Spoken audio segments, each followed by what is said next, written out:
Money is just a tool, powerful if you guide it, dangerous if it guides you. I've seen people with large incomes live like paupers because they let money control their fears, their spending, their choices. I've also seen modest earners become financially independent because they had a clear philosophy. Money works for them, not the other way around. Clarity creates energy. Vagueness breeds drift. If your goal is to be rich someday, that's vague. But if your goal is to reach $2 million net worth in 10 years, generating $10,000 a month in passive income by age 50, now you've given your mind a target to hit. One of the first things I tell people is to define their 10-year vision. Write down exact numbers for income, net worth, and the date you expect to reach freedom, the day you no longer have to work for money. Then choose a simple guiding rule for your financial life. Like, I invest 20% of every dollar I earn. It's simple enough to follow when you're broke and powerful enough to maintain when you're wealthy. Write it down and post it somewhere you see every day. You'll be amazed how life starts lining up when your mind is fixed on a clear financial destination. Opportunities that once passed unnoticed will suddenly appear obvious. Decisions that once felt difficult will become simple, because they either fit the plan or they don't. Wealth doesn't just happen, it's built on a philosophy you choose, refine, and live by every day. And if you don't choose it, life will choose for you, and you may not like the terms. If you've ever tried to lose weight, you know the first thing they ask you to do is step on the scale. Why? Because you have to know where you are before you can decide where to go.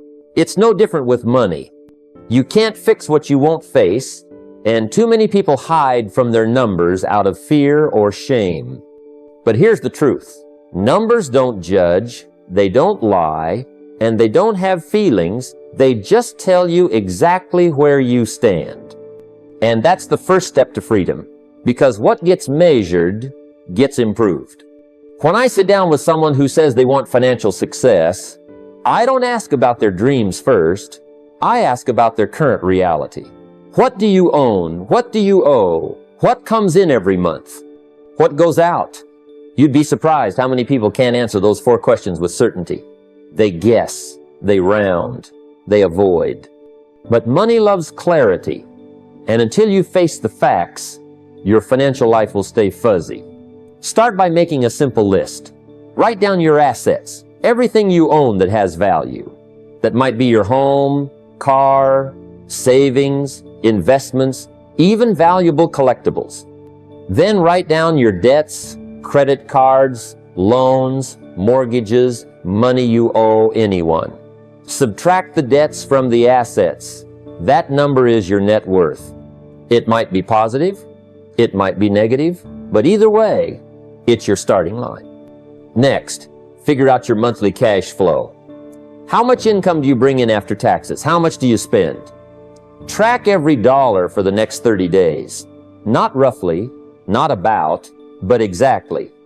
That means your coffee, your subscriptions, your gas, every single purchase. It's like turning on the lights in a dark room. You'll be amazed at what's been hiding. Finally, create a simple dashboard, nothing complicated, just a 1-page snapshot you can review weekly. It should show your net worth, income, expenses, and how much surplus or deficit you have each month. This dashboard is your scorecard. Athletes track stats, businesses track metrics, and wealthy people track their money.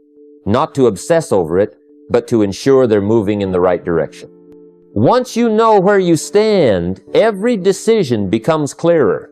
You'll see exactly which habits are making you richer and which are making you poorer. And remember, what you measure, you can improve. Ignore it, and it will control you. Face it, and you can change it. When it comes to money, complexity is the enemy of consistency. I've seen more budgets die from overcomplication than from lack of effort.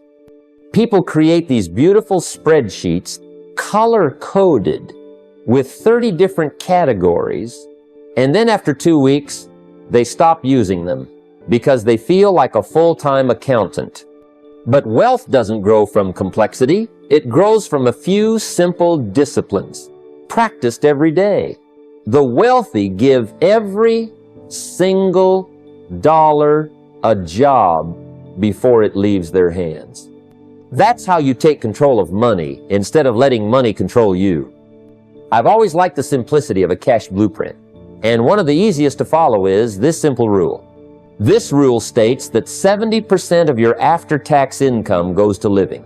Your rent, food, utilities, transportation, lifestyle. Then 10% is invested for your future. Not saved in a jar, but invested where it can grow and multiply. Another 10% goes to learning, books, courses, seminars, skills that increase your earning power. And the last 10% goes to giving, charity, causes, helping others. That last one is not just about generosity, it's about keeping your heart right around money. Now you might say, I can't afford that right now. Fine, start where you are. If you're tight, live on 80%, invest 10%, learn with 5%, and give 5%. The numbers aren't as important as the discipline of dividing your money before you spend it. The moment that paycheck hits your account, those percentages are already spoken for.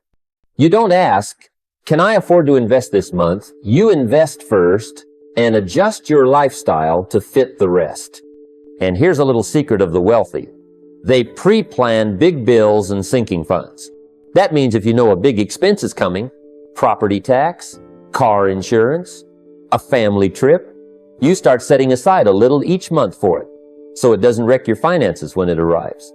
This turns emergencies into planned events, and it removes stress from your money life. The truth is, discipline beats desire. You can want financial success, but until you give your money a simple plan to follow, it will leak out into things you don't even remember buying. A simple cash blueprint is like a roadmap. If you follow it consistently, it'll take you exactly where you want to go. Most people get this backward. They earn, they spend, and then they save whatever's left, if anything is left. But here's the truth. If you don't pay yourself first, you'll always find a way to pay everyone else instead. Bills, subscriptions, little indulgences, they'll consume your income before you even realize it. That's why I say, don't save what's left after spending, spend what's left after saving. You flip the order and you flip your future. Discipline is good, but automation is even better. Discipline requires you to make the right choice every time. Automation makes that choice for you without fail, without hesitation. The wealthy know this. They set their systems once, and then they let those systems work for them, quietly, in the background. Here's how you do it. On payday, before you pay a single bill, set up an automatic transfer, 15 to 20% straight into investments. And I'm not talking about letting it sit in your checking account until you decide. No, it needs to go into a place where it's meant to grow, your brokerage account, retirement fund, or whatever vehicle you're using to build wealth. Then allocate 1-2% toward your learning fund, books, courses, events.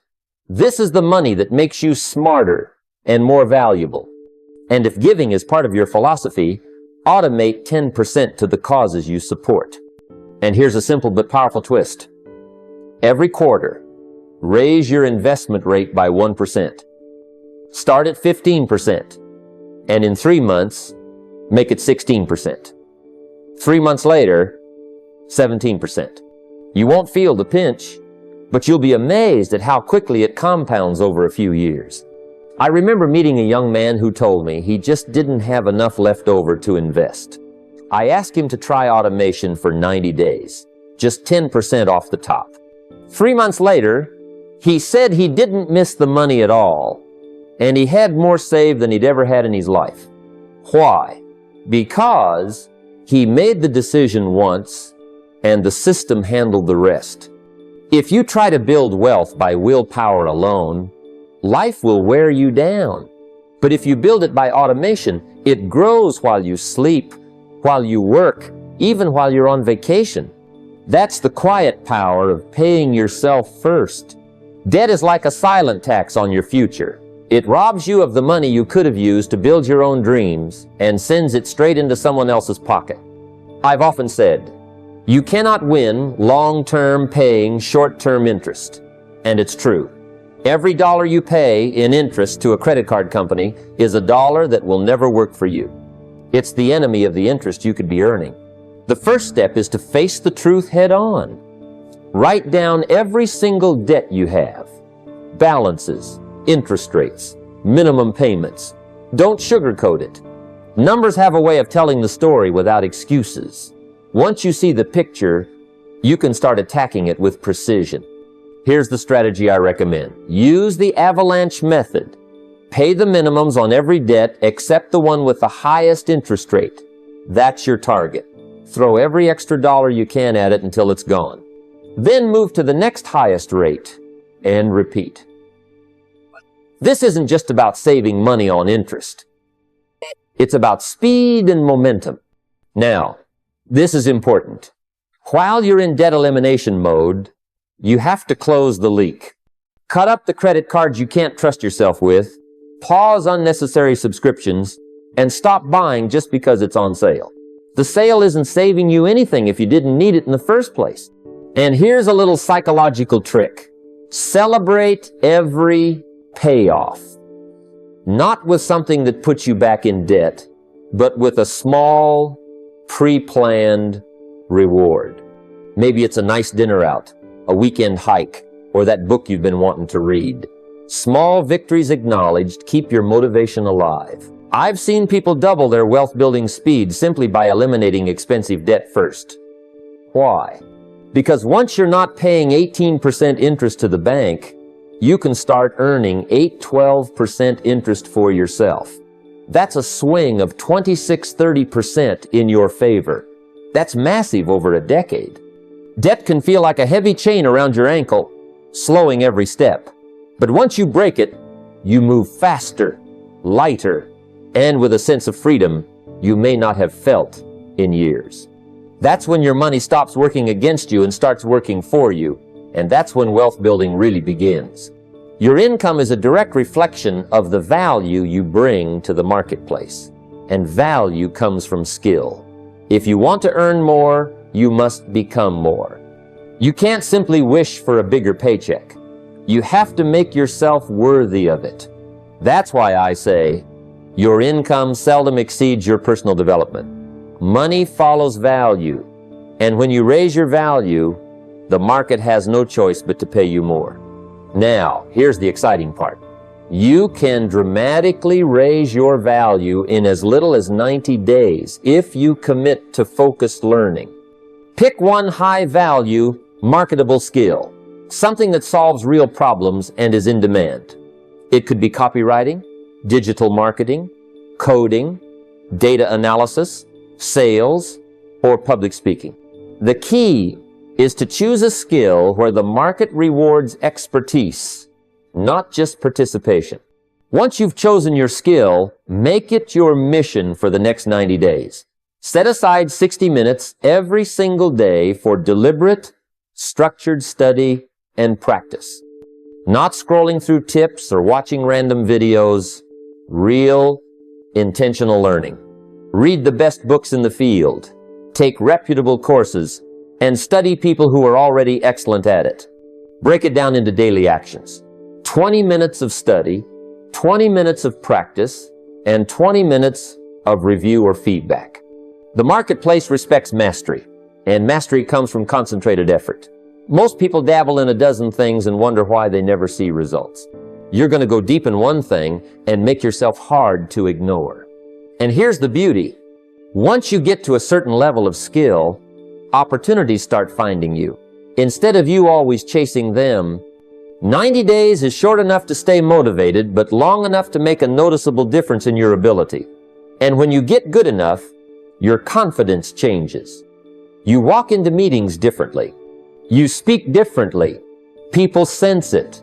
That confidence, combined with competence, becomes magnetic in the marketplace. Don't underestimate what one focused hour a day can do. It's the difference between being replaceable and being in demand. And in wealth building, demand is the bridge between where you are and where you want to be. Raise your value, and your income and your opportunities will rise with it. Wealth doesn't grow by accident. It grows by design. And one of the greatest designs ever created is the principle of compounding. Think of it like planting a tree. The best time to have planted it was years ago, because today you'd already be enjoying the shade. But if you didn't, the next best time is right now. The truth is, compounding works on a very simple formula. It needs two things, money and time. The longer you give it both, the greater the rewards. Most people wait for the perfect moment to start investing, but that moment rarely comes. Life will always offer you a reason to delay. Bills, repairs, emergencies. And here's the danger. Every year you wait, you rob compounding of one of its greatest allies, time. $1 invested today has more earning potential than $1 invested tomorrow. That's not just finance. That's mathematics. Here's the strategy. Start small, but start now. It doesn't matter if it's $50 a month or $500. What matters is the habit. Automate it so you never have to rely on willpower. Put it in assets that grow. Stocks, index funds, real estate, or a business you understand. And then, here's the hardest part. Leave it alone. Don't pull it out because you saw a shiny object or because the market dipped. Compounding doesn't care about short-term noise. It works in the quiet over time. I remember someone once asking me, what if I lose money? I told them, what if you lose time? Money can be regained, time can't. When you start early and keep going, even modest investments can grow into something extraordinary. And here's the beauty. Consistent investing doesn't just grow your wealth. It changes your mindset.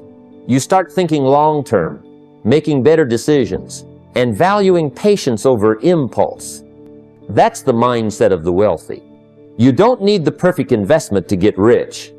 You need a good one that you stick with for decades. Start today. Feed it regularly. And let time do the heavy lifting.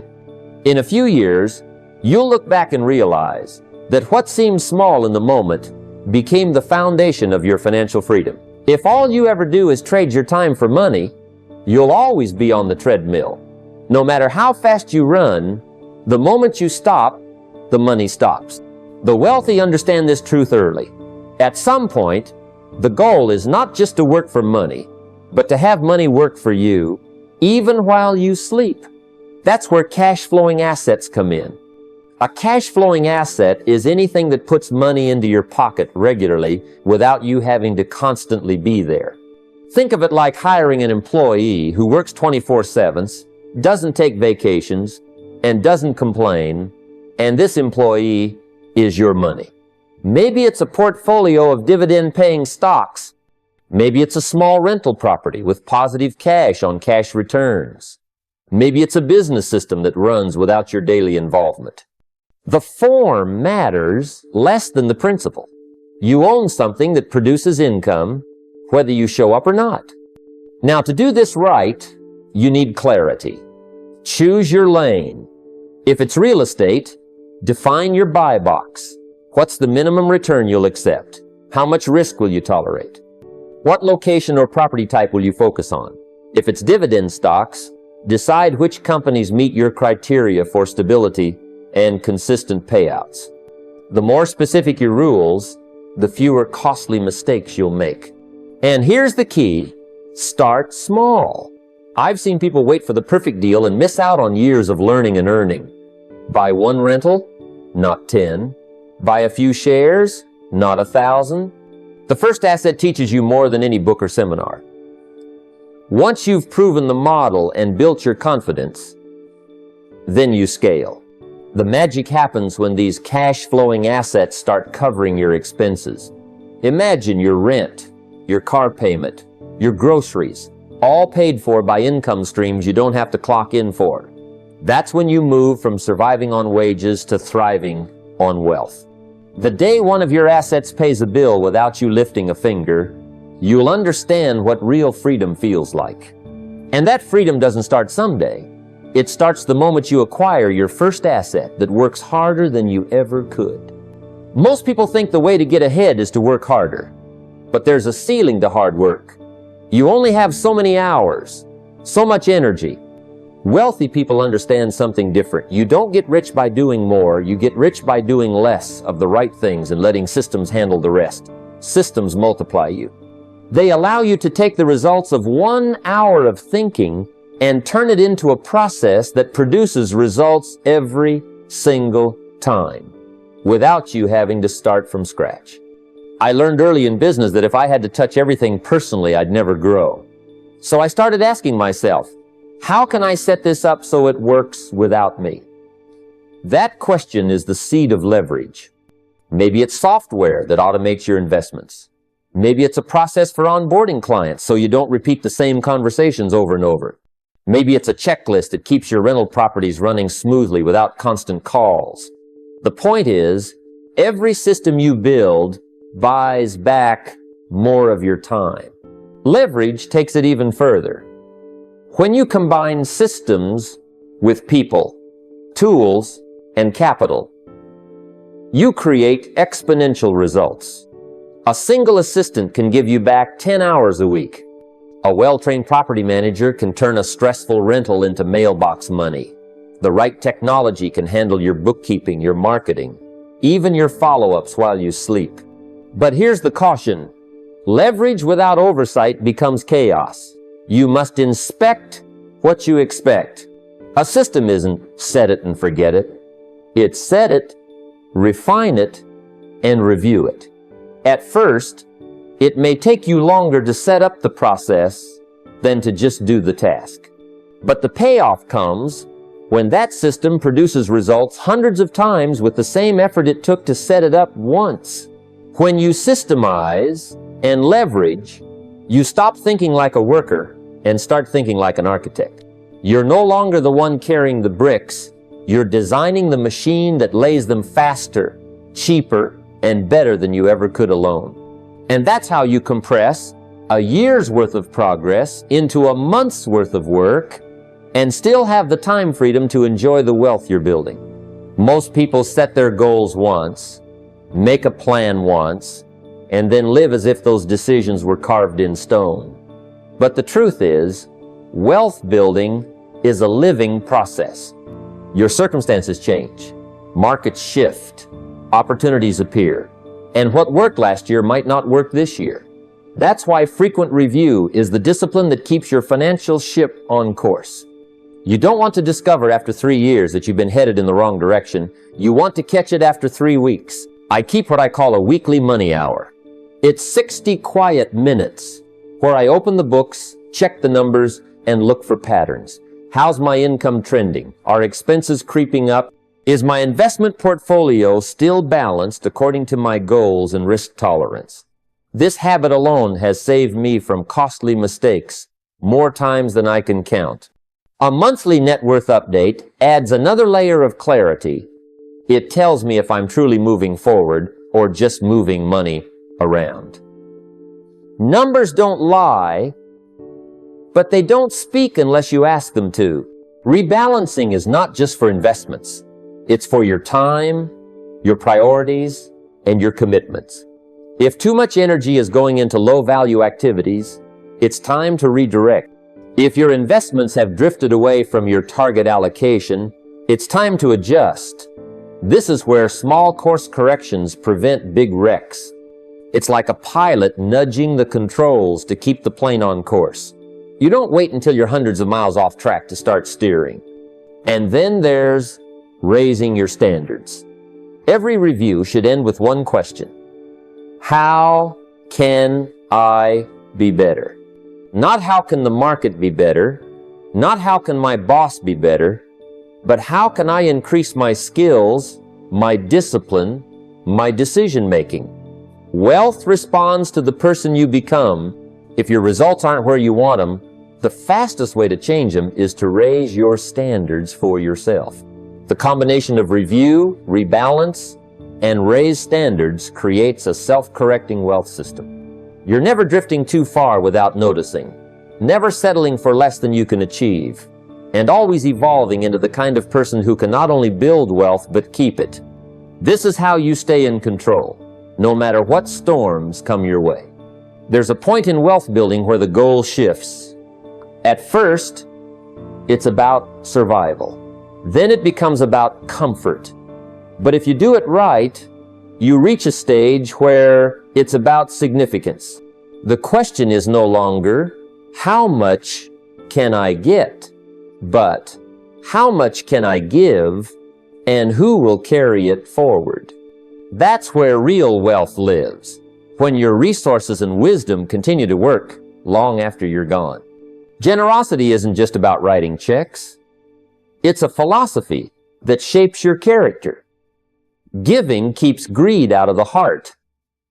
And it does something else. It forces you to become a better steward of what you have. If you know part of your income is going to help others, you pay closer attention to how you earn, save, and invest. And here's the irony. The more you give wisely, the more capable you become of creating and managing greater wealth. That's the seed and harvest law in action. One of the most powerful practices is to hold a monthly family money talk. Not to scold or boast, but to share principles. Teach your children not just how money works, but why discipline matters, why debt can enslave, why investing early changes everything. If you keep your wealth a mystery, they'll either squander it or depend on it. But if you pass on financial literacy, you create a legacy of competence, not dependence. Document your playbooks, your investment rules, your business systems, your lessons learned. Wealth without a roadmap is like leaving someone a race car without teaching them how to drive. Put it in writing so they don't have to start from scratch or repeat your mistakes. And then put the legal structures in place. Simple trusts, clear beneficiaries, maybe even a donor-advised fund that keeps giving in your name for decades. When you do this, you turn money into a tool that outlives you, a tool for good. The point of building wealth isn't just to die rich. It's to live well, give generously, and leave the next generation with both the resources and the wisdom to multiply them. That's how you ensure your wealth isn't just money. It's momentum. We've covered a lot, but the truth is this. Wealth isn't built in a rush. It's built in a rhythm. It's the rhythm of daily disciplines, the compounding of small actions, the unwavering decision to take control of your financial destiny. The sad reality is, most people will hear ideas like these, nod their heads, and then go back to their routines. But the few who decide, right here, right now, that enough is enough, those are the ones who will see the transformation. You don't have to overhaul your life overnight. You only have to begin. Wake up tomorrow with purpose. Give the first hour of your day to yourself, your learning, your planning, and your wealth-building work. Automate your savings. Track your progress. Eliminate the leaks. Acquire skills that raise your value. And above all, stay consistent, long enough to let compounding do its quiet, invisible magic. You will be tempted to quit. Distractions will call you. The world will try to convince you to spend instead of save, to waste instead of invest, to live for the moment instead of the mission. But if you hold the line, if you keep showing up for that daily discipline, something incredible will happen. You'll look back months from now and realize you are no longer the same person. Your thinking will be sharper. Your confidence will be stronger. Your opportunities will be bigger. And remember this, wealth is not just about money. It's about freedom. It's about having the choice to spend your time the way you want, with the people you love, doing the work that matters to you. So, decide today, start today, one step, one habit, 1 hour at a time. Because a year from now, you'll wish you started right now.